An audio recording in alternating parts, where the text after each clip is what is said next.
लोगों में जाता हूँ, लोगों से मिलता हूँ, लोग इसको लेके बहुत चिंतित हैं। दिल्ली के लोग दहशत के माहौल में जी रहे हैं।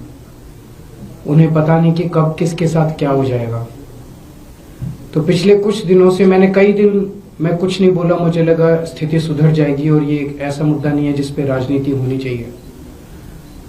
लेकिन जब स्थिति बद से बदतर होती जा रही है और खुलेआम दिल्ली के अंदर सड़कों के ऊपर गोलियां चलने लगी हैं, ऐसा लगता है कि गैंगस्टर्स ने दिल्ली के ऊपर कब्जा कर लिया है, तो मुझसे चुप नहीं रहा गया और मैंने दिल्ली की कानून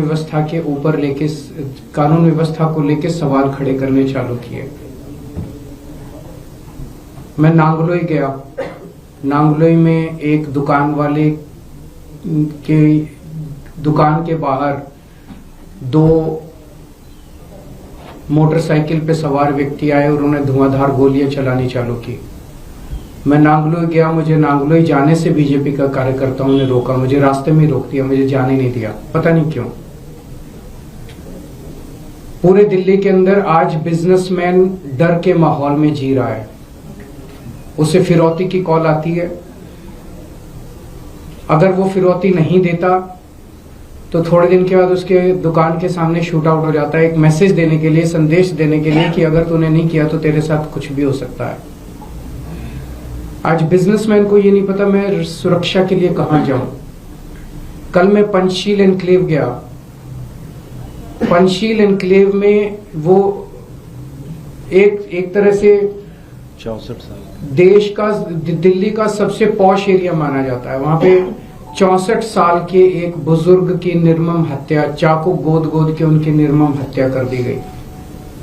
सीनियर सिटीजन्स जो हमारे दिल्ली में बहुत हैं, बहुत सारे ऐसे बुजुर्ग हैं जिनके बच्चे बाहर चले गए पढ़ने के लिए, नौकरी करने के लिए, अकेले रहते हैं, वो आज दहशत के माहौल में जी रहे हैं। दिल्ली की महिलाएं दहशत के माहौल में जी रही हैं। कभी किसी के साथ ईव टीजिंग तो रोज का ही काम है, लेकिन कभी किसी का अपहरण हो जाता है, मर्डर हो जाता है, गैंगरेप हो जाता है। आज महिलाएं दहशत के माहौल में जी रही हैं। आज मैं तिलक नगर जा रहा हूं। तिलक नगर 2 दुकान वालों से मिलूंगा जिनकी दुकानों के बाहर शूट आउट किया गया।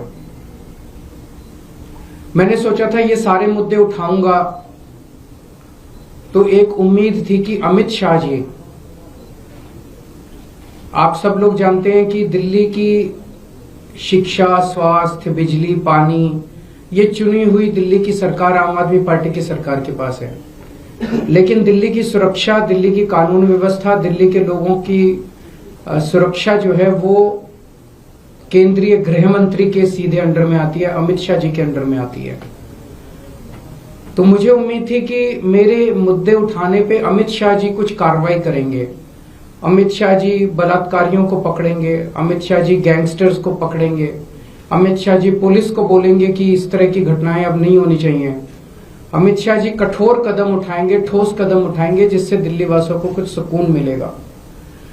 लेकिन इसकी बजाय हमने देखा कि कल मुझ पे हमला करवा दिया गया।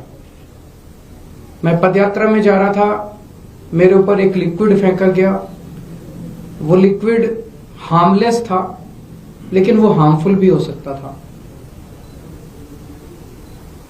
कल हमारे एक एमएलए को गिरफ्तार कर लिया गया। उस एमएलए का कसूर यह था कि वो एमएलए भी इस किस्म के गैंगस्टर्स का विक्टिम था। उसके पास भी फिरौती की और अलग अलग तरह से गैंगस्टर्स की कॉल्स आ रही थी। आज से 1.5-2 साल पहले उसके पास कई सारी कॉल्स आई, जिसकी बाकायदा उसने लिखित शिकायत दिल्ली पुलिस को की कि मेरे पास कपिल सांगवान उर्फ नंदू नाम के गैंगस्टर की बार बार कॉल्स आ रही हैं, मुझे धमकियां मिल रही हैं, मेरे परिवार को धमकियां मिल रही हैं, मुझे उनसे बचाइए।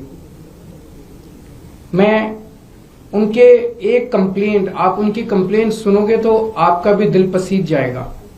जो उन्होंने पुलिस को कंप्लेन की है, मैं उस कंप्लेन के कुछ हिस्से पढ़ के सुनाना चाहता हूं। ये कंप्लेन उन्होंने की है धालीवाल साहब, जो कि स्पेशल कमिश्नर ऑफ पुलिस हैं, उनको कंप्लेन की है। सब्जेक्ट है complaint against Shri Kapil Sangwan alliance Nandu of Nandu gang and his brother for extending threats of life for the purpose of extortion.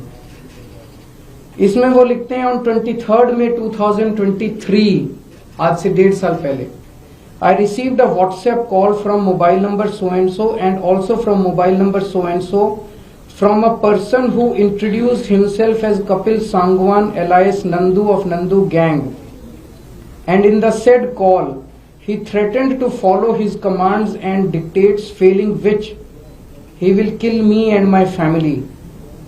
To instill serious fear in my mind, he even disclosed the whereabouts of my son. उसने बताया कि तेरा बेटा इस वक्त यहाँ है, अगर तू हमारी बात नहीं मानेगा तो तेरे बेटे के साथ कुछ भी हो सकता. He even disclosed the whereabouts of my son who is living abroad and also disclosed whereabouts of my other family members. Since then he has called me around 35 to 40 times from the said mobile numbers for the purpose of threatening and extortion. Kapil Sangwan alias Nandu further threatened that he has been giving threats and extortion calls to his potential targets to extract money from them, for which he wants me to act as per his dictates and commands to collect money from his potential targets and hand over to his men. कि फलाने फलाने लोगों से तू पैसे इकट्ठे करके ला और मेरे को हैंड ओवर कर.